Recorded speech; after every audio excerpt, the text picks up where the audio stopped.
los mapas del cielo el sol siempre es amarillo. Tú lo pintarás. Y la lluvia o las nubes no pueden velar tanto brillo. Tú lo pintarás. Basta con desearlo y podrás recorrer todo el mundo. Tú lo pintarás. En los mapas del cielo el sol siempre es amarillo. Tú lo pintarás. Y la lluvia o las nubes no pueden velar tanto brillo. Tú lo pintarás. Basta con desearlo y podrás recorrer todo el mundo. Hola, buenos días. Dentro de la programación del Día de la Mujer del 8 de marzo y dentro de la Concejalía de Igualdad, una de las actividades que se han hecho es, le hemos dedicado todo el día a la mujer en Cuba, que es una revolución dentro de la revolución. Entonces empezamos por la mañana, un sábado, un domingo, que era el 13 de marzo, en la sala del mercado municipal, y hicimos un encuentro de mujeres de aquí de Valencia, pero vino Daisy Edith Trinquet, que es periodista de allí en Cuba, profesora y asesora. Es una mujer que la verdad que nos estuvo explicando un poco la situación de cómo tiene a la mujer en Cuba, y lo relacionó con que es una revolución dentro de la revolución. Entonces, para conocer un poco más a Edith, Lola y Pili nos van a informar un poco y nos van a decir cosas de esta mujer. Sí, su currículum, Lola. Su currículum. Sí, mira, su nombre es Daisy Edith Trinquete Díaz, ciudadanía cubana, y después está doctorada en Ciencias Demográficas por el Centro de Estudios Demográficos CEDEM de la Universidad de La Habana, máster en Demografía en el Centro de Estudios Demográficos CEDEM de la Universidad de La Habana y licenciada en Periodismo por la Facultad de Periodismo de la Universidad de La Habana. Pues yo voy a hablar un poco de su experiencia profesional y como no me quiero dejar nada, pues voy a leer también lo que nos ha pasado ella, ¿vale? Es profesora de la Facultad de Comunicación de la Universidad de La Habana desde junio de 2019 hasta la actualidad. Periodista del Servicio de Noticias de la Mujer de América Latina y el Caribe desde el 92 hasta la actualidad. Profesora adjunta del Instituto Internacional de Periodismo José Martí desde 2000 hasta la actualidad. Es oficial de comunicaciones del Fondo de Población de las Naciones Unidas en Cuba desde el 16 hasta el 19. Profesora, editora y coordinadora del proyecto Marco de Información, Comunicación y Educación en Población de Centro de Estudios Demográficos, Universidad de La Habana. Directora ejecutiva de la revista científica Novedades en Población desde el 2014. Asesora en comunicación y abogacía para el Fondo de la Población de las Naciones Unidas en Cuba. Profesora y conferencista invitada en la Facultad de Enfermería y de la Comunicación de la Universidad de Chiriquí en Panamá. Subdirectora de la revista Muchacha de la Editorial de la Mujer desde el 2011 al 2014. Editora de libros del sello de igual nombre, conferencista invitada en la Facultad de Comunicación de la Universidad de Chiriquí en Panamá en el 2014, consultora en temas de comunicación para la campaña de los Objetivos de Milenio 2010, en la oficina de la coordinadora residente en las Naciones Unidas en Cuba, reportera de la revista Bohemia. Integró el equipo de investigación de la sección en Cuba y dirigió del Departamento de Cultura e Historia entre el 2006 y el 2009. Fundadora y coeditora de la publicación Lázaro Adentro del Centro Nacional de Prevención del ITS, del VIH y del SIDA. Reportera del periódico Juventud Rebelde desde el 94 hasta el 98. Ya ha colaborado además con Cuba Debate en las publicaciones de la oficina en La Habana de la Agencia de las Noticias Interpress Service, con la revista Cuba Internacional, Acuarela, Habanera, Tropicana, Excelencia del Caribe y otros medios digitales. Integra la Unidad de Periodistas de Cuba, la Sociedad Cubana para el Estudio de la Población, la Red Internacional de Periodistas con Visión de Género de la América Latina y el Caribe y la Asociación de Estudios Latinoamericanos. Es decir, una mujer que sabe mucho de Cuba, de la mujer cubana, y que nos va a dar una conferencia sobre todos los logros y sobre todo lo que están investigando relacionado con la mujer allí en Cuba. Os dejamos con Con Edith. esa conferencia que nos dio ese día. Bueno, os tenemos que decir también que la grabación de la conferencia no la grabamos aquí en Buñol, pero la dio en la ciudad de Valencia, y entonces pues que hemos creído muy interesante que la escuchéis, y entonces es más o menos la misma conferencia que dio aquí en Buñol, pero es en Valencia. Pues nada, muchas Escucharla, gracias. que os va a interesar. Además que sí, nos dice cosas muy importantes. Muy interesante. Muy interesante. Muchas gracias. Gracias. Hasta luego. Ciencias demográficas y trabaja también en el Centro de Estudios Demográficos. Es parte del equipo asesor de la Federación de Mujeres Cubanas.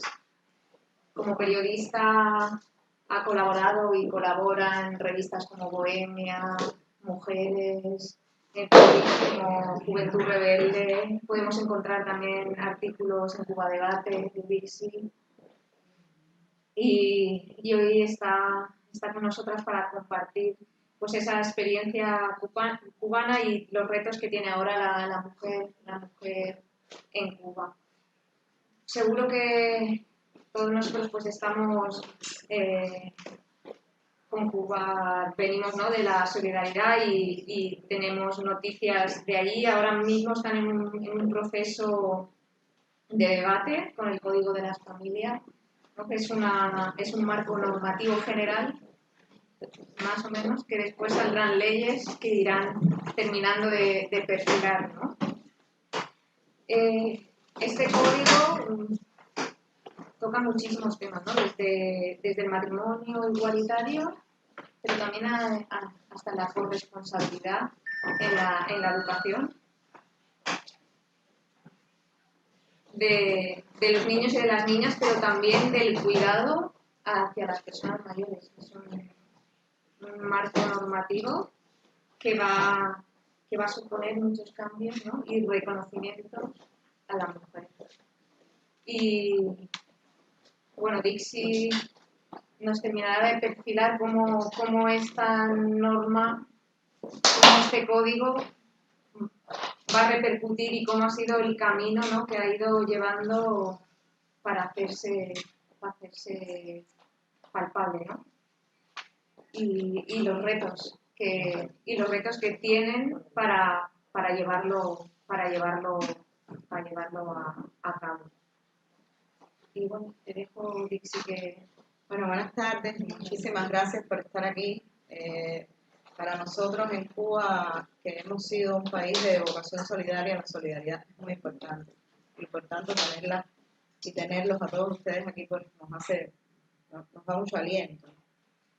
Como decía Amparo, Cuba está en un momento de cambio legislativo que es bien profundo, que abarca muchos ámbitos de la vida, porque son los cambios legislativos que se derivaron de la Constitución que se aprobó en 2019. O sea, en 2019 en Cuba se aprobó una nueva Constitución que se aprobó además por votación popular después de pasar por un proceso de referéndum y consulta popular que introdujo cambios diversos es como la legislación sombría, se dice, no solo en Cuba, en todas partes. La Constitución es como una norma muy grande, la Carta Magna, la ley de leyes, o sea, se le llama de diversas maneras, que abre espacios para luego legislaciones más específicas. En el año 2019 se aprobó una nueva Constitución que ajustó y actualizó y modernizó muchos de los puntos de partida legales en Cuba, y muchos de ellos tenían que ver con los temas de género, de empoderamiento femenino, de derechos. Si bien en Cuba desde el principio de la revolución se había legislado mucho en favor de la igualdad y en favor de las mujeres, obviamente más de 60 años después el panorama del mundo ha cambiado mucho y por tanto esas leyes había que ajustarlas. O sea, había ya deudas que tienen que ver con los cambios que ha habido a nivel del escenario global, ¿no? Y en Cuba en particular nos pasó, yo siempre digo, que se legisló mucho y muy pronto en los primeros años de la revolución, pero eran legislaciones generales. Eran legislaciones que le daban derechos a todas las personas por igual en primera instancia y luego una legislación como el aborto, o sea, una aprobación como la del aborto, que sí era más específica de las mujeres, pero que igual estaba en el camino de que todas las personas pudieran disponer de derechos, que pudieran tener capacidad de decisión sobre sus cuerpos, sobre sus vidas. Pero eso fue más o sea, pasó que toda esa política social puso en igualdad a la sociedad, pero años después empezamos a ver que eso había avanzado mucho en el plano legislativo, en el plano de empoderamiento político, pero menos en el plano del cambio cultural. Y que muchas de esas leyes había que hacerlas más explícitas, de manera que también fueran más educativas para buscar el cambio cultural. Y eso pasó con la Constitución. La Constitución, por ejemplo, por solo poner un ejemplo, en la Constitución anterior que se aprobó en el año 1976, el artículo de la igualdad y la no discriminación decía que en Cuba estaban condenadas, prohibidas todas las formas de discriminación. En la Constitución de 2019 dice lo mismo, pero dice las discriminaciones por motivo de género, sexo, o sea, se desagregan todas esas posibles formas de discriminación de manera que queden explícitas, que sean también no solo una guía legal para la actuación judicial, sino también una guía educativa para la población. Porque no es lo mismo cuando uno lo lee que cuando uno lo tiene que interpretar de un marco que es más general. Y eso pasó en muchos casos con la Constitución.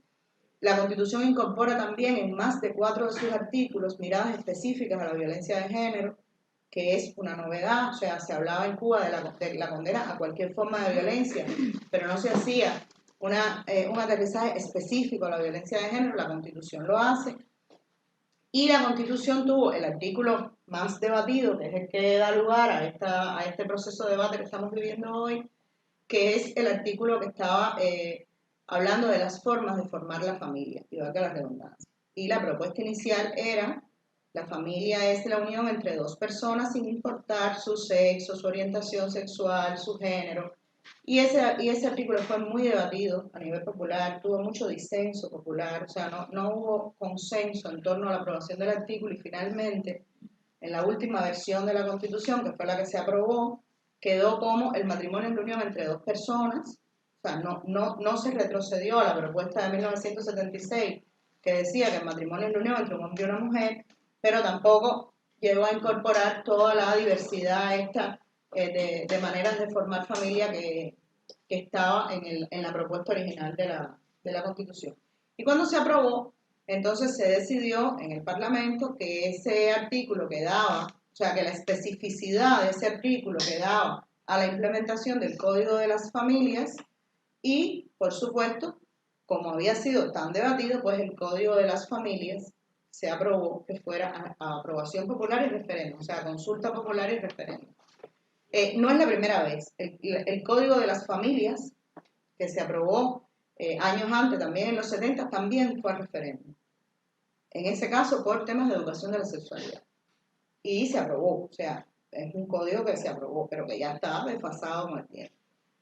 Pero no son las únicas leyes, o sea, la Constitución abrió un marco. Podemos hablar un poquito después del Código de la Familia de manera más específica, si quieren o si tienen algunas dudas, pero es interesante ver que el marco legislativo que abrió la Constitución trasciende con mucho el Código de Familia. Hay un cronograma legislativo hasta 2028, porque no solo están en medio de la necesidad de actualización aquellas leyes que tienen que ver con igualdad, discriminación o género. Hay otras muchísimas leyes que tienen que ver con las formas de propiedad. Está la ley de empresas, por solo citar algunas que son de otro ámbito que no tienen nada que ver con este, y el cronograma legislativo está previsto hasta 2028. Se está hablando de más de 30 legislaciones que se renuevan o se rehacen, o sea, o se reforman o se reconstruyen. Y eso es un cronograma legislativo tenso. En ese marco se están aprobando también normas que no son necesariamente leyes jurídicas, como estas dos que tengo aquí, de las que voy a hablar, pero que también hacen como una... ponen como una plataforma interesante para poder construir en materia particular de género. De las leyes que ya se han aprobado, a mí me parece muy interesante la ley procesal o el Código de los Procesos, que ya se aprobó y entró en vigor en enero de este año, y que es una norma que está siendo muy avanzada, sobre todo en lo que tiene que ver con la atención a víctimas, y en particular a víctimas de violencia de género.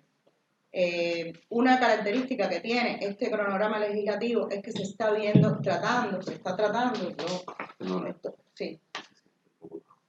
Okay. Uno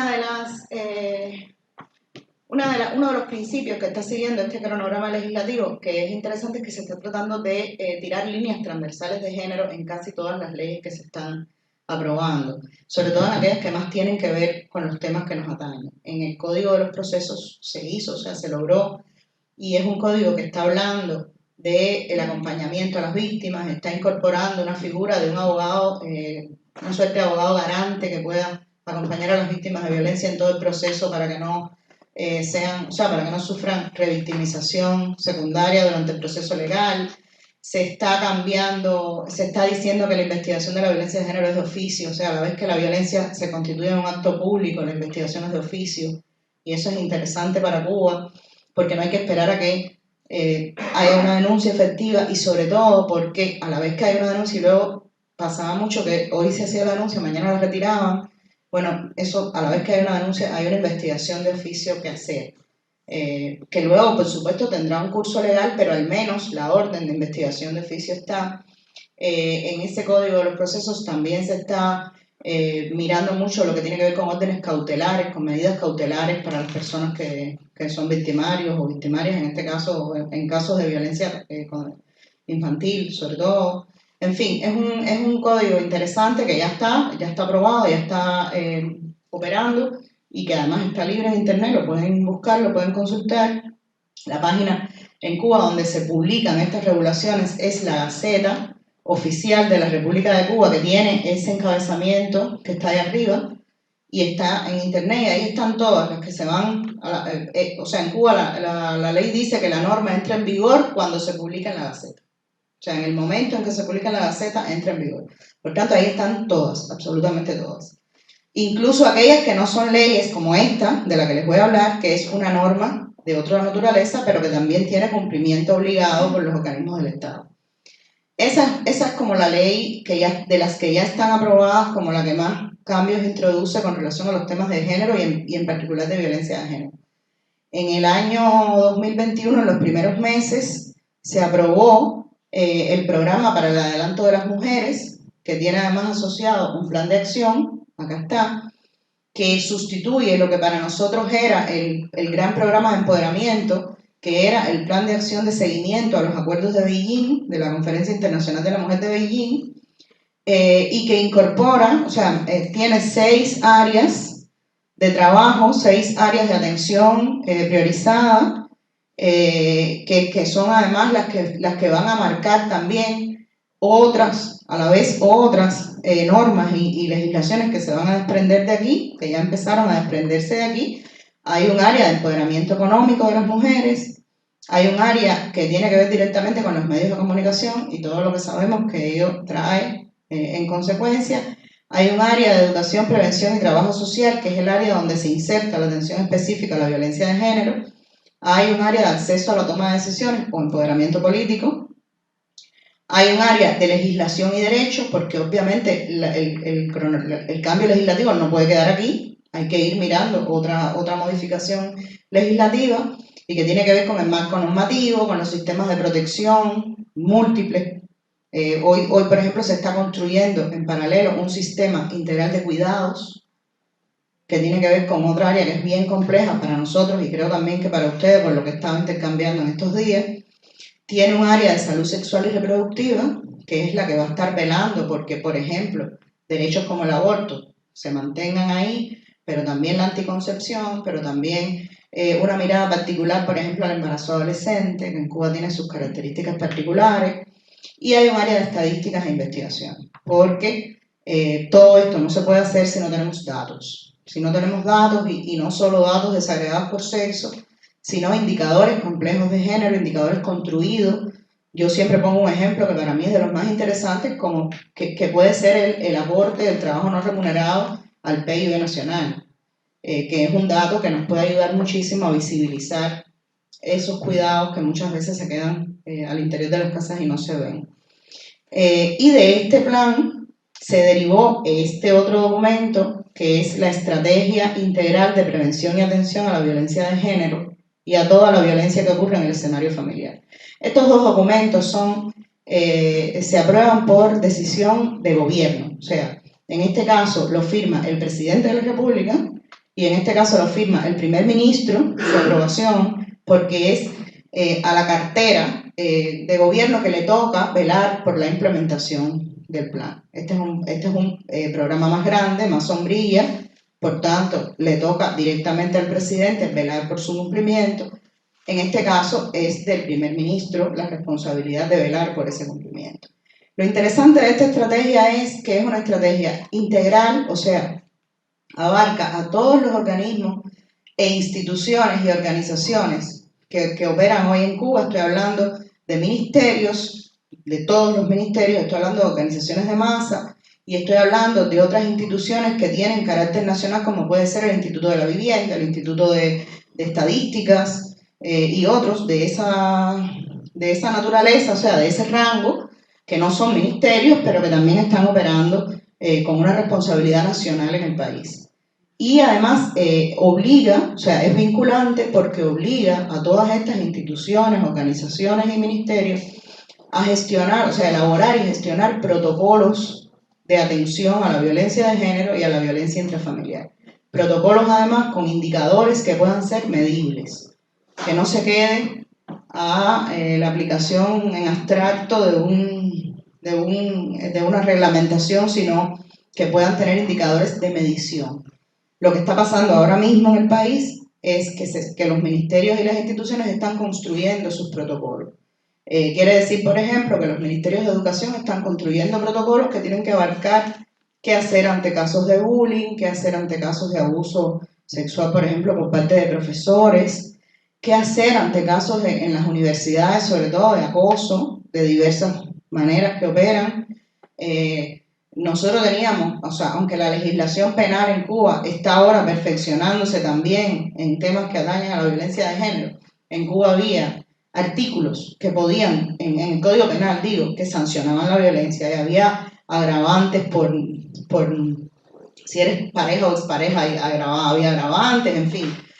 Pero podía pasar tranquilamente que finalmente una muchacha denunciara, su victimario tuviera una sanción penal, sin embargo siguiera siendo un estudiante universitario, porque eso no estaba articulado. Con esta estrategia eso no puede pasar. O sea, a la vez que se detecte, o sea, lo que se le está pidiendo a estos organismos es que tienen que tener protocolos para que no haya impunidad con la violencia de género.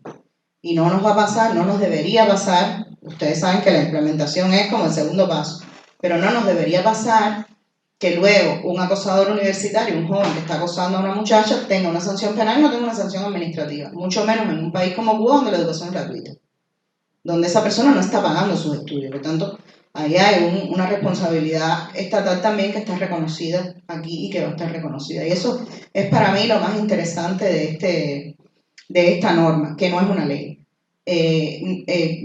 Hoy está en debate que no hay esto no significa que estemos renunciando a tener una ley integral contra la violencia de género, pero el cronograma legislativo es muy grande y si esperábamos a llegar a la ley integral, entonces no vamos a tener ni la ley ni nada, porque hay una serie de cosas que hay en materia de ley que hay que sacar con mucha urgencia. Solo les pongo la ley de empresa en un país con la crisis económica que tiene Cuba. Por tanto, esto viene a suplir un doble espacio. Primero, es una herramienta para trabajar, pero además es una herramienta que puede significar también capacitación, o sea, una vía de ir formando, porque yo creo que una de las deudas más grandes que nosotros tenemos es el cambio a nivel cultural, el cambio a nivel de mentalidades, a nivel del interior de las casas, de las relaciones más familiares, porque en Cuba hay un consenso social de muchos años de empoderamiento femenino, de igualdad, pero eso no necesariamente se traduce en la igualdad real cuando usted llega a la casa y tiene dobles y triples jornadas, o sea, como en cualquier país con herencias patriarcales. Entonces eso es lo más interesante de este momento legislativo. Ahora se está construyendo el Código Penal, que también se está construyendo desde esa perspectiva, tratando de darle miradas de género, buscando que pueda estar articulado además con todo esto otro que se está poniendo sobre el tapete. Y por supuesto ahí también está el Código de las Familias, que va a regular todo lo que ocurre al interior de las familias, no solo en materia de género, de relaciones de género, sino en materia de los otros múltiples maneras de relacionarse, fenómenos, cuestiones que se dan al interior del universo familiar. Es un código enorme, tiene 177 páginas, también está publicado para consulta. Tiene articulados interesantes, ya lo decía Amparo, ya lo resumía bien, que tienen que ver con la corresponsabilidad de los cuidados, pero también de la educación de niñas y niños. O sea, no solo de los cuidados, sino de la corresponsabilidad de la educación. Un articulado muy importante para Cuba que tiene que ver con cómo se norma la relación con la familia transnacional. Cuba tiene una buena parte de su población en la migración, entonces cómo normar todas esas relaciones de las familias con las familias que están en la migración. Tiene también muchas miradas específicas al tema de la población adulta mayor y de los derechos y de garantizar derechos de la población adulta mayor.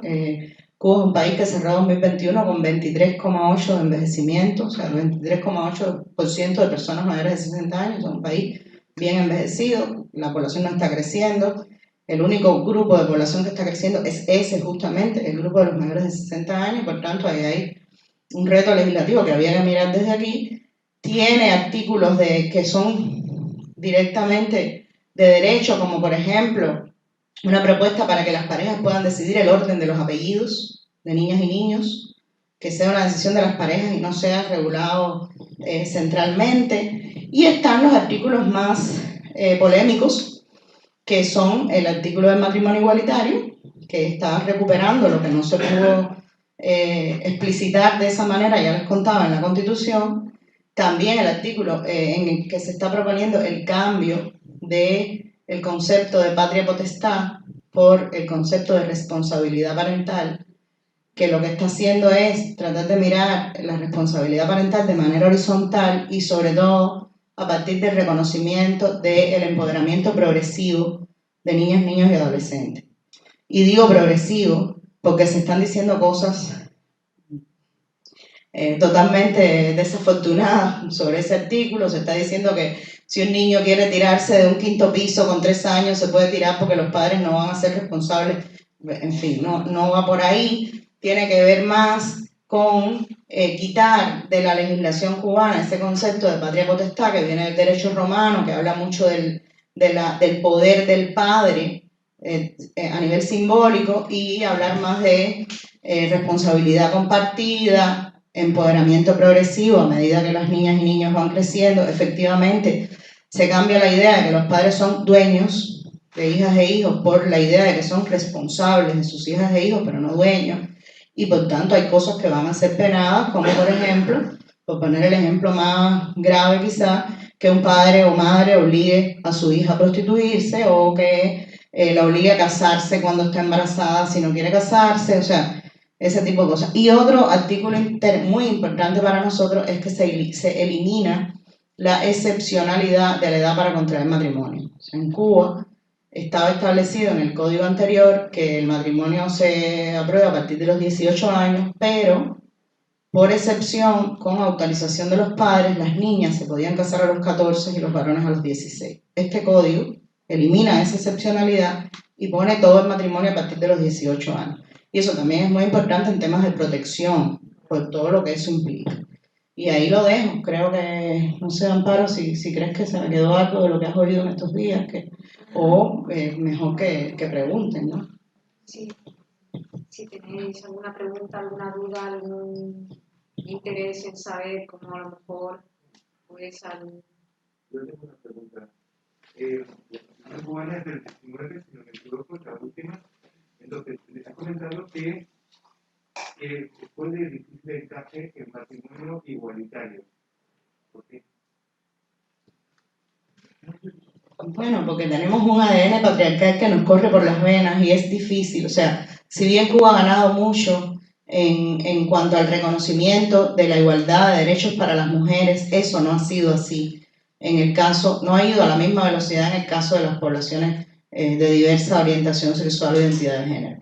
Y si bien también se nota un avance en ese sentido, hoy en Cuba hay un debate público, por ejemplo, eso está en el tema de la diversidad sexual y de género está en la agenda pública, eso no quiere decir que todas las personas lo acepten o lo comprendan. Eso por un lado. Y por el otro, nosotros estamos teniendo una oleada creciente de fundamentalismos, esencialmente fundamentalismos religiosos derivados de que operan en el país, sobre todo iglesias evangélicas. Hay de otras denominaciones, pero las más, digamos, intensas en este sentido son las evangélicas, que también están haciendo un trabajo de oposición interesante, ahí intenso en ese camino. Yo espero que siga adelante de ese camino. Yo también. Yo también.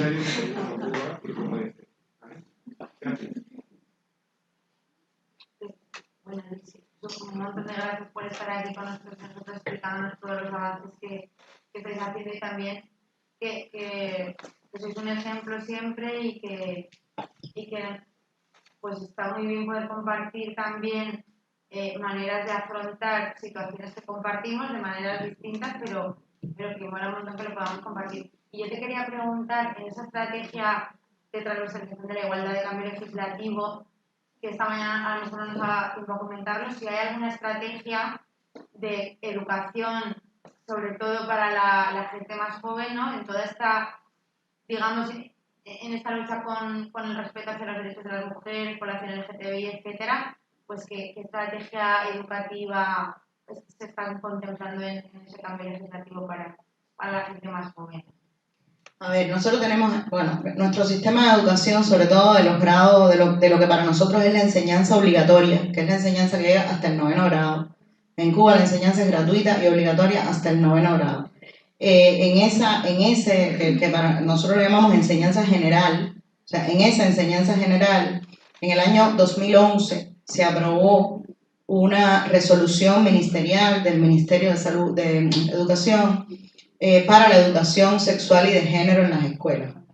Esa resolución se actualizó muy recientemente, posterior a la Constitución, y cuando iba a empezar la pandemia, nosotros estábamos, o sea, Cuba estaba en un proceso de actualización y cambio de los programas de estudio de la enseñanza general para hacerlos corresponder con esa resolución. Y ese proceso se ha parado por razones múltiples. Primero, porque hubo que llevar la enseñanza, en el caso de Cuba, a la televisión. Nosotros no tenemos a nivel de la enseñanza general plataformas tecnológicas como para poner la educación virtual sobre redes. Por tanto, lo que se hizo fue estandarizar programas. Ya eso es una práctica que se había hecho en Cuba, sobre todo para calzar el sistema educativo, pero ahora se llevó toda la educación de los primeros grados a la televisión, por horarios. Nosotros tenemos 2 canales educativos, el 1 y el 2, y esos canales asumieron en el tiempo de pandemia las clases de los primeros grados. Por tanto, bajo una responsabilidad de las familias de garantizar que esas niñas y niños vieran en casa esas clases. Y obviamente eso no operó igual en todas las familias. Ese fue el primer gran reto. O sea, si uno va a llevar a la televisión todas las clases, pues por tanto lo tiene que hacer con los programas que ya están. O sea, en ese proceso no puedes empezar a introducir programas educativos nuevos porque es como una gran locura. Y luego, en esta pospandemia, primero lo que se está haciendo es tratando de cerrar los cursos, porque además, por única vez en los 60 años, en los más de 60 años de revolución, y por primera vez en los 50 que yo tengo de vida, todas las escuelas del país no tuvieron la misma temporalidad. O sea, quiere decir que hubo provincias del país que volvieron a clases presenciales en un momento y hubo provincias que se retrasaron y volvieron en otro. Pero obviamente para una educación centralizada como es la nuestra, hay algún punto en que eso hay que homologarlo, cerrar cursos y para poder volver a empezar en el mismo punto todo el país. Y eso es lo que se ha estado haciendo hasta ahora. Y la tercera razón es que ahora mismo estamos viviendo un momento económico muy difícil y para poder echar a andar esos programas educativos hay que hacer libros nuevos. Y en Cuba los libros de la enseñanza general también son gratuitos. Por tanto, el costo de renovar todos los libros de texto de las tres enseñanzas, o sea, de las dos enseñanzas, primaria y secundaria, para todo el país, para entrega gratuita a sus estudiantes, realmente es un costo enorme que en estos momentos como que no nos podemos permitir. Pero los programas están ahí, renovados, hay una resolución actualizada que está apuntando a eso que tú estás preguntando. Sí. Bueno, reiterar desde luego, Dixie, el agradecimiento infinito de que estés aquí con nosotras hoy, en este mes tan intenso y tan importante. Yo quería preguntarte en referencia a una cosa. Aquí solemos trabajar mucho y reflexionar y hablar y siempre que tenemos oportunidad de tener aquí a un compañero o compañera cubana sobre el tema del bloqueo. Pero sí que es verdad que hay veces que no adentramos mucho en cómo afecta especialmente el bloqueo de Estados Unidos a Cuba, a las mujeres cubanas. Porque entiendo que, igual que aquí, el trabajo reproductivo y el trabajo de organizar la economía de la familia recae especialmente en las mujeres. En el caso de Cuba, si bien es brutal la presencia que tienen las mujeres cubanas en el ámbito público y en el ámbito productivo, también entiendo que la gran parte de ese trabajo de cuidados y de trabajo de gestionar las economías domésticas recaerá sobre las mujeres. Por lo tanto, serán ellas las que tendrán que enfrentar en el día a día, en la cotidianidad, de no tener acceso a determinados bienes básicos por culpa de este bloqueo. Quería saber un poco si realmente esto, que yo creo que es así, si tú consideras que también es así, y también qué podemos hacer desde aquí en ese sentido por intentar reorientar también la lucha que llevamos adelante contra el bloqueo, no solo nuestra asociación, sino en general el resto de entidades que nos acompañan en esa lucha, para especificar en cómo afecta el bloqueo a las mujeres cubanas y la dificultad de acceso a los bienes básicos. A ver, el bloqueo es una presencia omnipresente, y valga la redundancia, de más de 60 años que está ahí, que a veces no vemos, incluso dentro de Cuba. A veces tenemos tan naturalizadas algunas cosas que nos cuesta trabajo identificar las trazas del bloqueo detrás de lo que nos pasa en la cotidianidad. Algo que tiene mucho que ver con esto que Rocío planteaba, que efectivamente es así. Mucha gente dice, no, ¿cómo es posible que no tengamos huevos? Voy a poner un ejemplo de la cotidianidad más básica, que es la que está afectando directamente a esas mujeres que están a cargo de gestionar esa economía doméstica. Si los huevos se producen aquí, los huevos no se importan, o sea, y es una buena pregunta, pero para poder producir huevos en Cuba hace falta pienso, hace falta combustible, hace falta energía, o sea, energía eléctrica, combustible, pienso para esas aves, y todo eso sí se importa, mucho de eso se importa, y mucho de eso ha visto cortado sus maneras de llegar al país por culpa del bloqueo. Hace muy poco tiempo, antes de yo venir para acá, el Centro de Estudios Demográficos en el que trabajo cumplió 60 años, 50 años, perdón. Ese centro está hoy asesorando una estructura muy interesante de apoyo al trabajo de gestión de políticas públicas, que son los observatorios demográficos. Son estructuras que se constituyen en la academia con equipos de multiperfil, que están haciendo investigaciones sociodemográficas a nivel de provincias y de municipios para poner en manos de las personas que toman decisiones insumos sobre cómo es esa población con la que están funcionando, cuáles son sus desafíos, cuáles son sus retos, y haciendo una suerte de balance. En el taller que celebró nuestro 50 aniversario, la vicegobernadora de La Habana nos contaba, una profesora nuestra le estaba hablando del transporte, de las dificultades de transporte que hay para conectar el centro de La Habana con los municipios del este de La Habana, con los municipios de las playas. Y la vicegobernadora nos contaba algo que parece muy básico y muy banal, pero que es muy importante. Nos decía que había una donación de ómnibus de un país asiático, que teníamos alrededor de 400 ómnibus y que no se habían podido echar a andar. Y no se habían podido echar a andar porque la empresa que pone los ómnibus exigía que para poder dar la garantía de mantenimiento de esos ómnibus, los ómnibus tenían que funcionar con aceite castrol. Y Cuba tenía varada una carga de aceite castrol que el barco que nos las traía la tuvo que dejar en un puerto del norte de Europa porque los habían amenazado con que después no iban a poder hacer su ruta habitual de comercio que tocaba a los Estados Unidos en algún punto.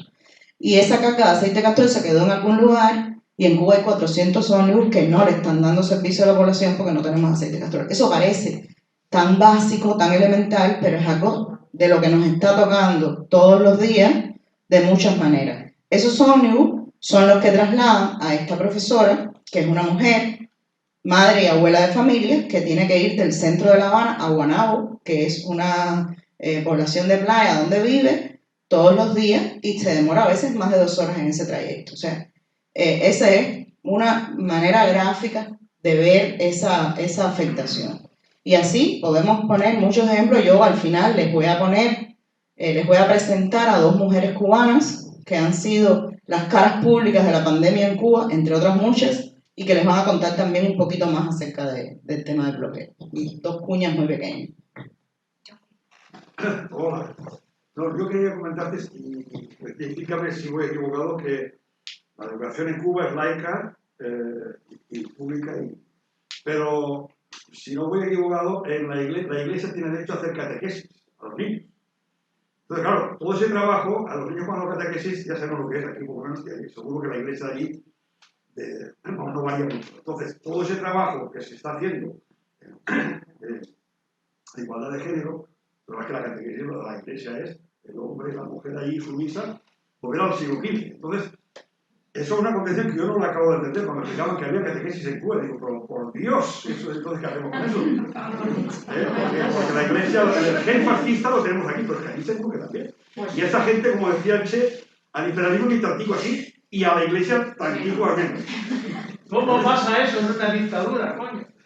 A ver, en Cuba hay libertad de culto y eso es y eso es algo que hay que respetar, que tenemos que respetar.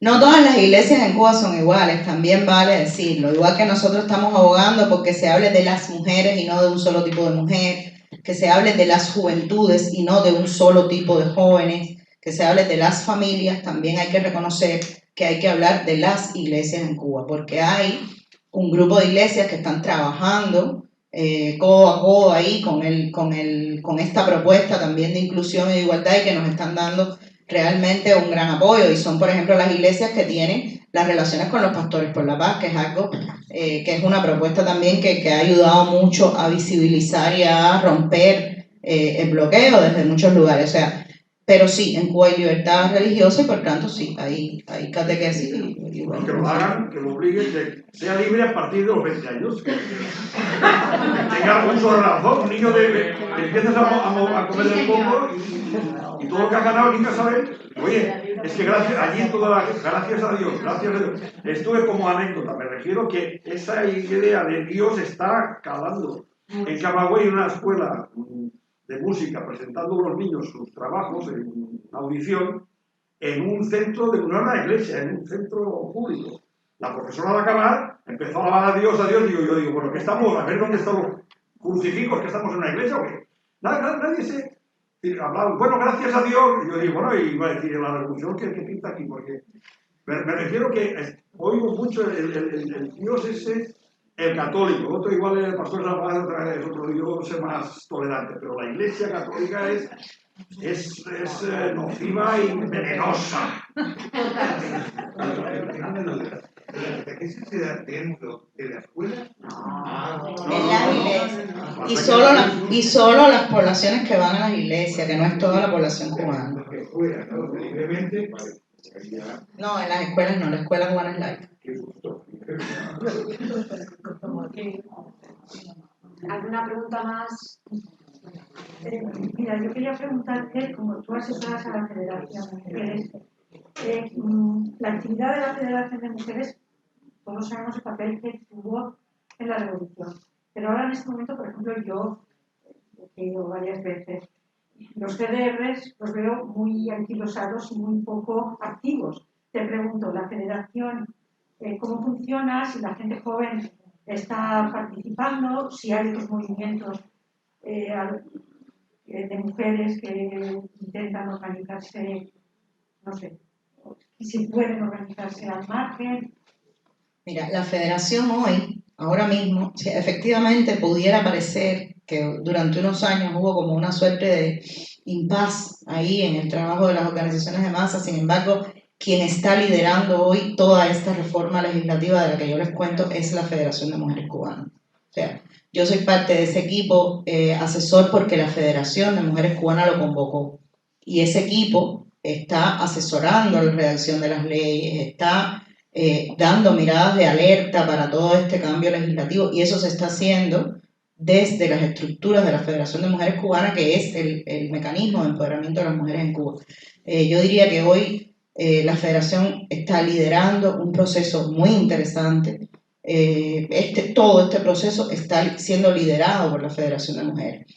La Federación además hoy está tomando protagonismo, por ejemplo, en reivindicaciones feministas con ese nombre, o sea, la Federación se está identificando y reivindicando como una organización feminista, está poniendo temas de debate sobre el tapete público, quizás está renovando la manera en la que está trabajando, o sea, la Federación siempre fue una organización más barrial, más comunitaria, hoy también se está reposicionando todo su papel a nivel de los medios de comunicación, a nivel de su trabajo en las redes, o sea, de tener otros impactos, está asesorando otros procesos por ejemplo, generación hasta de telenovela. O sea, ahí hay un papel activo, pero lo que pasa es que es un papel activo que está en estos momentos muy dirigido a que toda esta reforma legislativa llegue a tener un papel.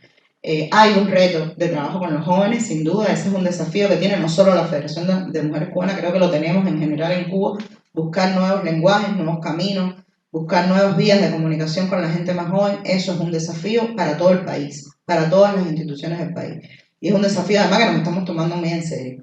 Pero hay un papel rector realmente desde la Federación con toda esta transformación que está siendo bien, bien interesante. Con mucha escucha además, con mucha escucha de asesoramiento académico, científico, y eso tiene un valor, yo creo, importante.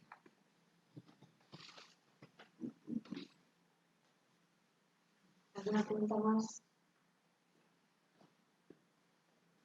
¿Ponemos los vídeos? Ponémoslo. Son apenas 2 cuñas, simplemente son las mujeres que están siendo protagonistas de nuestro día a día. Hoy, en algún punto de la pandemia, en algún punto del año 2021, una de estas mujeres en particular, Dagmar, van a ver, yo creo que ha sido más estrella que las estrellas de televisión, porque es la jefa del equipo de investigación de las vacunas soberanas, de las vacunas contra la COVID. Y es una mujer que ha estado saliendo constantemente en los medios, contando el proceso de las vacunas. Hubo mucha expectativa de cuándo empezaba la vacunación, y realmente y además una mujer que es espectacular, porque cuando usted la ve ahí sentada no se imagina que sea una bioquímica con un doctorado, que es parte de un tax level global de científicos, en fin, es una mujer muy, muy interesante. Y la otra que van a ver es Tania Crombet, que es la jefa del equipo de investigaciones de la vacuna cubana contra el cáncer de pulmón. Igual es una mujer que integra el top de ciencia, de científicos a nivel mundial, de las pocas mujeres que están en ese grupo. Tania Crombet es una de ellas, y también ha tenido porque han estado trabajando también con medicamentos para el Alzheimer y con tratamientos alternativos para la COVID que no fueron las vacunas, porque en Cuba se trabajó no solo con las vacunas, sino con alternativas terapéuticas mientras llegaban las vacunas. Y bueno, estas son las mujeres que han estado en ese proceso. Sí, ahora el compañero lo pondrá. Bueno, estamos retransmitiendo en directo y para poder poner los vídeos, pues tenemos que despedir a la gente que quizá no esté viendo online. Bueno, hasta luego.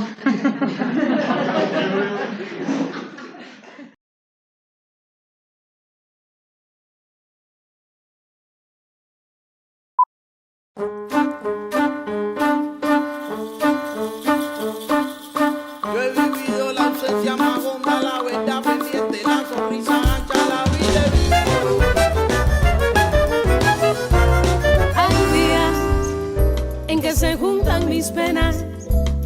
ganándole la partida a mi pobre corazón. Ay, pero hay otros en que amanezco cantándole en sol mayor a la vida y doy las gracias a Dios. Días en que el amor de tu vida a la vuelta de la esquina se te revela imprudente y fatal. Sin embargo hay otros en que me importa bien poco si el amor es algo grande, puro, o si es un rollo total. Canto por no llorar, yo moro de tanto reír, y es que la vida encierra un contraste con el que hay que convivir. Acaba de aceptar que la felicidad nos dura por un instante y no por toda una eternidad. Hay días en que la prisa me lleva, pero a aquello se le opone la calma más celestial. Y otros en que hallándome calmada aparecen nuevos vientos que me quieren agitar. Canto por no llorar, yo moro de tanto reír, y es que la vida encierra un contraste con el que hay que convivir. Es morir un despertar y otro sueño que vivir. Ayer es nunca jamás y hoy lo he vivido lo poco, lo mucho, la escarcha, la estafa, la fe sobre todo, la rabia he vivido sí que lo he vivido. Yo he vivido el abrazo aliado, la boca más fría, la palabra hueca, la muerte he vivido sí que lo he vivido. Yo he vivido la burla más tonta, la resaca intensa, la virtud, la espera, la duda he vivido sin que lo he vivido, el querer de a poco, el quererme mucho, sí que lo he vivido, el resentimiento, la desilusión, sí que lo he vivido, llevo un marcapaso en mi corazón.